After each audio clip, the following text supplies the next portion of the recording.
Salut, je suis DeFantasio974, plus connu sous le nom de Fanta, et bienvenue sur Crypto News France. Aujourd'hui, un tutoriel sur Coinigy. Je vous en avais déjà parlé et vous avez été nombreux à me le réclamer. Il s'agit d'une plateforme de trading multi-exchange. Ça veut dire que tout ce que j'ai ici sur la gauche, ce sont des plateformes d'échange connues. Il n'y en a pas énormément, même si on dirait qu'il y en a beaucoup, puisqu'il y a plus de 3000 plateformes d'échange disponibles sur Internet et au moins 700 crypto-monnaies. Donc c'est parfait pour centraliser toute notre prise de décision. En tout cas, si vous êtes un crypto-trader, c'est clairement pour moi la meilleure plateforme disponible, avec une intégration des outils TradingView que vous voyez ici, et qui nous permettront de faire de l'analyse technique et de prendre des décisions de trading. Alors, pour vous faire un petit peu le topo, ici il y a différentes applications utiles, je ne les utilise pas toutes. Par exemple, mes Crypto Tracker, c'est pour avoir les cours en temps réel affichés sur Chrome, très sympathique, un accès direct à Google Sheet. MarketWatch, c'est pour avoir accès à pas mal en fait, à tous vos graphes préférés, vous les avez en liste, et aussi vous avez accès à tout votre portfolio et savoir en fait combien vous avez sur votre compte. Je ne vais pas vous montrer combien j'ai sur mon compte parce que je considère que c'est privé, mais en tout cas c'est très utile. Des alertes SMS, et vous pouvez aussi demander des choses. Il y a aussi des news que vous pouvez, qui vont popper automatiquement, et vous serez informé de certaines news qui vont arriver. Voilà, par rapport à des sites connus. Sur la gauche, je vais choisir par exemple Bittrex, par exemple, si vous voulez. Il y a Bittrex, il y a Sexio, et avec le choix qui va bien, par exemple le break.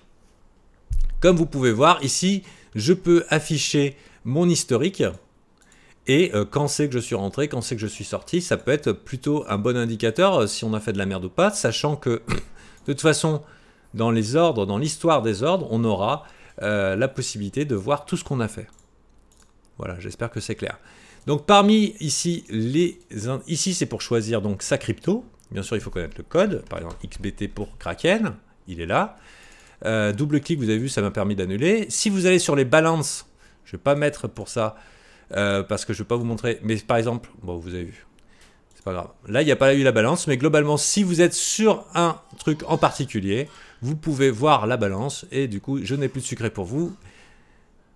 Voilà. Ami du fisc, bonjour. Voilà, donc très pratique.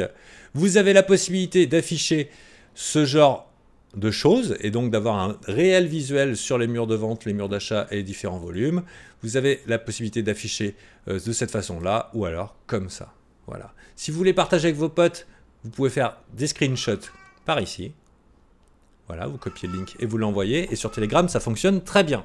Maintenant, pour l'utilisation des outils graphiques, ce n'est pas un cours d'analyse technique. Je ferai des trucs basiques d'analyse technique, mais je vous conseille de vous rapprocher de sites internet tels que ABC Bourse, Investopedia et tous ceux qui vous vendent du forex, enfin du boursicotage facile, parce qu'en général, ils vous fournissent un gros panel de tutoriels d'analyse technique, parce que vous saurez, enfin, et vous découvrirez avec le temps, qu'il y a énormément de moyens d'anticiper statistiquement la direction d'un cours, mais que le plus gros problème des traders vient dans la gestion de ses émotions, panique, peur de rater une affaire, etc. etc.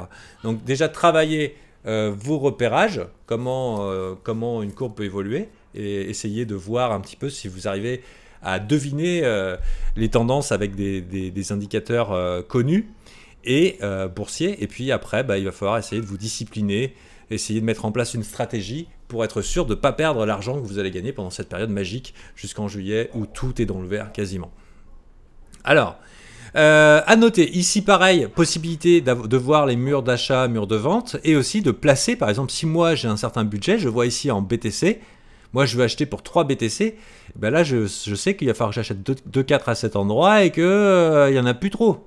Donc ça vous permet aussi d'évaluer où placer votre ordre, et éventuellement de couper l'herbe sous le pied d'un de vos concurrents. Si vous voyez un gros mur d'achat, est-ce bien prudent? Déjà, ça vous permet de vous sécuriser. Par exemple, je sais qu'il va falloir que ça passe sous les 2 BTC d'achat. Mais si j'ai envie de passer avant le monsieur, je vais placer mon ordre avant. Le chiffre va s'indiquer ici. Je mets combien je veux acheter. Et puis j'appuie sur Buy Now. Voilà. Vous pouvez mettre 2 types d'ordres sur Coinigy. Ce sont les ordres stop et les ordres limite. Les ordres limite, ça veut dire à partir de ce moment-là, je vends. Et les ordres stop, c'est en dessous de cette valeur, je peux vendre jusqu'à cette valeur. Malheureusement, je n'ai pas de trucs à vendre, donc je peux pas montrer. On va vous montrer là. Je vais aller sur Club. J'ai pas mis d'ordre stop, j'ai mis des ordres limites. J'ai mis haut, hein, parce que je suis ambitieux. Voilà. C'est un shitcoin. Ne vous inquiétez pas, je l'ai acheté pour rien. Voilà, c'est... J'ai même pas besoin d'ordre stop sur un truc comme ça. Donc voilà, c'est mon objectif. Là, vous avez vu, ma limite, elle attend là. L'ordre d'achat, il est là. Et ça mettra 1 an. Ça me convient très bien. C'est pas un souci. Mais j'aurais très bien pu vendre les derniers clubs, par exemple, avec un ordre stop, et dire, bon, écoutez, c'est bien beau ce bordel, mais moi j'ai l'impression que ça se casse la gueule et je voudrais pas perdre de l'argent. Donc je mets mon ordre stop, c'est-à-dire qu'à partir d'ici, je peux vendre tout ce que j'ai jusqu'à ce prix-là. Et je vous conseille de mettre large. Ou alors d'être sur des trucs à gros volume. Parce que sur des trucs à petit volume, les variations de prix simplement pour quelques BTC vendus peuvent être énormes. Et c'est pour ça aussi qu'il y a beaucoup de gens qui se font piéger en montant dans les lignes verticales, en achetant des trucs qui sont dans des courbes exponentielles, parce qu'au moment de revendre, bah, il n'y a pas assez de volume sur cette période-là. C'est monté trop vite. Personne ne va... Les gens vont vendre trop en dessous, quoi. Tu te fais baise. Tu te fais baise. Donc faites gaffe. Essayez de monter, enfin d'être dans l'ascenseur avant de rentrer dans une ligne verticale. C'est un conseil d'amis sur ce coup-là. En tout cas, c'est ce que je dirais à tous mes amis. À noter, ça, je ne connais pas, blockchain data. Ah, bien. Donc des informations sur différentes choses. Sur l'économie, vous pouvez avoir, selon si le club est connu, si le coin il est connu, par exemple celui-là, on a son logo, le nombre de jetons disponibles et son market cap. C'est important d'avoir des market cap suffisants. Ça peut empêcher des grosses variations de prix, des gros dangers. Mais aussi, par exemple, ça peut être un indicateur sur des coins, ou sur des trucs où il y a très peu de coins. Donc là, vous voyez, je suis en train d'acheter du AMP. Voilà, je l'achète le AMP. Parce que pour moi, c'est un coin un petit peu oublié, plutôt correct, et qui est dans une échelle de temps. Si je mets une échelle de temps, c'est-à-dire qu'au lieu qu'on est en minutes ou en heures ici, donc là, maintenant, chaque barre, c'est un jour, et donc, du coup, j'arrive mieux à analyser ma tendance, et ma tendance, je vois une grosse cuvette de malade, et moi, ça éveille mon intérêt, puisque je vois aussi le potentiel au moment où on va dépasser ça. Si ça arrive, ça veut dire que la prochaine résistance, ça va être ici, globalement. Donc, en tout cas, j'ai un gros bénéfice qui m'attend, et si on considère ça soit comme un head and shoulder à l'envers, soit comme un double bottom, ou soit, d'ailleurs oui, c'est complètement un double bottom, ce qui explique la variation de prix ici égale à celle-là. Et par exemple, mais là moi je vois carrément une tasse de thé et je me vois bien faire une progression à peu près de hauteur équivalente. Voilà, vous le saurez les amis. Quel genre d'indicateur je recherche, en tout cas dans des courbes... sympathique. Mais j'ai mieux pour vous et beaucoup moins risqué. Je suis un peu late là, bien sûr, j'aurais dû acheter par là. Hein. J'aurais dû acheter par là carrément. Et éviter de chasser. Alors, il y a plusieurs outils qui vont être intéressants. Le Fibonacci, ici, les courbes de tendance. Ici, c'est la croix, truc de base. Ici, c'est les courbes de tendance. C'est-à-dire que je peux commencer à faire mon dessin. J'y vais, je change les couleurs. Je me disais, bon, ici, c'est ces points de rupture, ça se casse la gueule. Et j'aurais eu juste... Voilà. On peut faire ce genre de dessin. On peut utiliser d'autres indicateurs qui sont un petit peu plus complexes. Parmi ceux que j'utilise systématiquement et dans lequel vous aurez un épisode complètement dédié dans le cadre du guide du nouvel investisseur, et c'est très très bientôt, c'est le Fibonacci. Alors pareil, je vais vous expliquer comment vous en servir. Application A plus B basique, hein, sinon, dans les détails, Fibo, c'est Investopedia et tous les vrais sites de bourse. Je ne suis qu'un amateur. Ce que je veux vous proposer, c'est... Je considère que vous n'allez pas faire beaucoup d'efforts, que vous voulez gagner de l'argent facilement, que vous n'allez pas vous former, et je vais essayer de faire en sorte que vous ayez le minimum d'informations pour ne pas vous planter lamentablement. C'est tout. C'est absolument tout. Fibonacci, que je vais placer donc entre le dernier et le premier là, par exemple, pour une zone de rechargement. Ça veut dire que moi, si j'avais voulu faire de l'achat de manière safe, là je vais faire un rectangle, j'aurais acheté dans cette zone-là. Et j'aurais raté l'opportunité, bien sûr. Hein. J'aurais raté l'opportunité, quoique, à un moment, vous voyez, Ça revient, hein. Ça revient. Avec un peu de patience, si, là j'aurais été mal quand même. Bah non. Si, j'aurais raté l'affaire. J'aurais raté l'affaire, mais c'est pas grave, il y a tellement de coins. Pourquoi prendre des risques inconsidérés? Puisqu'en fait, le potentiel ici était de là. Ok, vous voyez, en fait, il comptait monter jusque là. Quasiment garanti. Là, c'est le public qui s'est excité, qui s'est fait escroquer. Et voilà. Bon. Là, le Fibonacci, très très utile. Et vous verrez que les choses n'arrivent pas forcément au hasard. Et que c'est plutôt perspicace. Exemple. Entre le Fibonacci ici, donc la base est là. Si je mets ma zone de rechargement, c'est ici. Voilà. N'importe qui aurait couru dans cette zone, ce serait lamentablement perdu. Alors que ici, voilà, on est quand même bien. Après, bien sûr, on n'achète pas là quand on voit un double comme ça. Hein. Donc c'est à vous de voir comment vous utilisez ces indicateurs. Mais ils sont là et ils sont particulièrement perspicaces. À noter également d'autres indicateurs. Ça, c'est pas vraiment des indicateurs, c'est des outils de retracement de graphiques. Accumulation, distribution, EMA, Exponential Moving Average, moyenne mobile.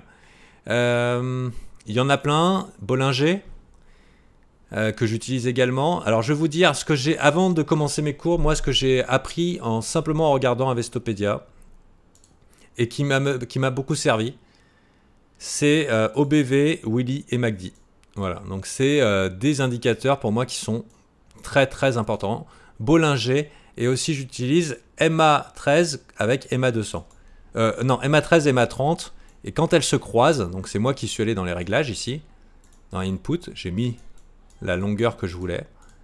MA30 et MA13, exponentielle et simplement une moyenne mobile.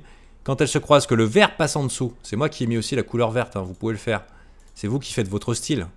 C'est la beauté de Koniji. Quand le vert passe en dessous, c'est un signal d'achat. Exemple ici. Pas très très efficace comme signal d'achat. Vous serez souvent late. Et il peut faire des virages très très rapidement. Mais personnellement, je sais pas. Moi, la moyenne, enfin cet indicateur, je le trouve très facile. Donc moi j'aime quand c'est facile. Ici, Willy, donc quand ça arrive dans la partie basse, c'est que Willy est un peu stupide, et quand ça arrive dans la partie haute, c'est que Willy est un peu stupide. C'est-à-dire que les gens, soit ils achètent trop, soit ils vendent trop. Lui tout seul, ce n'est pas un indicateur d'achat. Parce que les gens peuvent vendre trop longtemps. Voilà. Ça peut arriver. Par contre, on peut dedans détecter des tendances. On a des tendances, par exemple ici. On a une tendance montante, voilà. Et ici, où c'est qu'on a une tendance? On a aussi des W ici qui sont, bon, des double bottom qui peuvent indiquer justement que ça peut repartir. On a aussi des tendances par le haut. Merde. Voilà. Alors, je me sers de ça. Parce que des fois, ces tendances-là sont inverses par rapport à celles qu'on voit sur le graphe. Et oui. Exemple. Ici, on a sur le MACD une tendance qui est inverse à celle qu'on voit sur le graphe, qui indique une divergence. Et cette divergence peut être un signe, en tout cas quand on sait bien interpréter les MACD, ce qui n'est pas mon cas puisque je suis au début de ma formation, je vous l'ai expliqué, vous pouvez détecter un indicateur avant tout le monde. Voilà, apprenez à gérer tout ça, c'est un outil formidable. Parmi les outils que j'utilise aussi, vous pouvez utiliser le reward ratio. Donc, combien entre le risque que vous allez mettre votre ordre stop, voilà, pour ne pas perdre plus d'argent, et combien vous envisagez par rapport au setup, enfin la figure que vous avez identifiée, et donc essayez toujours d'être à un minimum de 2. Voilà, disons que ça se plante une fois sur 2, au moins essayez arrangez-vous pour que vous gagnez 2 fois votre mise. Voilà.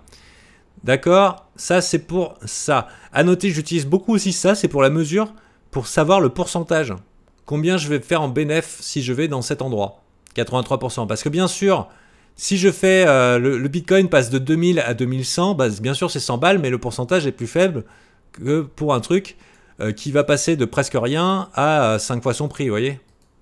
intéressant aussi à connaître. L'utilisation de figures pour partager avec vos copains. En tout cas, si vous venez sur le channel Telegram sur la Lune, je vous invite à cliquer sur le lien et à nous rejoindre, parce que c'est là que vous aurez les informations les plus fraîches en temps réel et une communauté avec qui échanger française. Vous pouvez ensuite faire ce genre de dessin et y mettre ce que vous voulez. En tout cas, ce sont des outils intéressants. Ici, Magnet Mode, je ne sais pas à quoi ça sert. Bien sûr, je n'ai pas la science fuse et je ne connais pas tout. Mais on peut faire pas mal de choses. À noter, extrêmement important, vous voyez ces petites marques bleues ici. Ce sont mes alertes, les alertes que j'ai posées et qui sont le troisième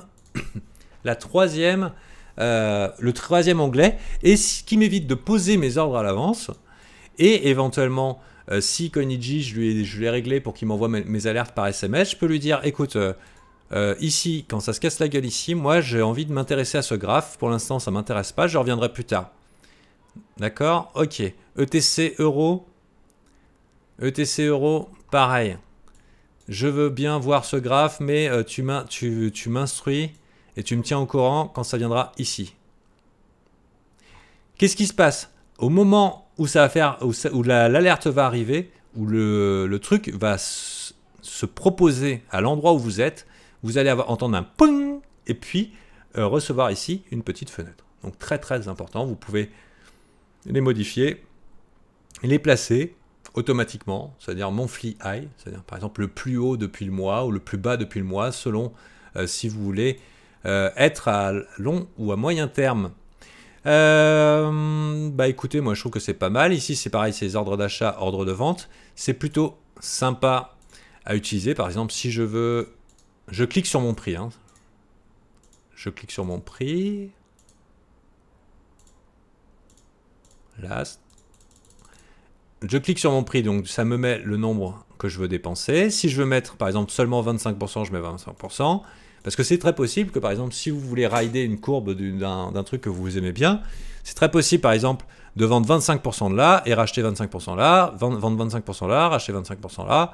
Au fur et à mesure, vous augmentez vos nombres de TC c'est ce qui s'appelle l'accumulation, les amis, et que je ne maîtrise pas du tout. Mais je sais que c'est ce que font les pros et peut-être qu'un jour j'y arriverai, pour ensuite profiter de la montée. Et c'est pour ça que on voit des conciliations de prix, que des fois les courbes ne bougent pas pendant longtemps. Ce sont des gens qui profitent de ces mini-oscillations pour se faire un max de blé sur les gens indécis. Voilà. Qu'est-ce que j'ai d'autre à vous montrer? Les alertes, le market. Je sais pas trop c'est quoi, la balance, très important bien sûr, les ordres et les comptes, ça c'est des trucs qui sont privés pour moi et que je vous invite à utiliser également. Je ne vais pas vous les montrer.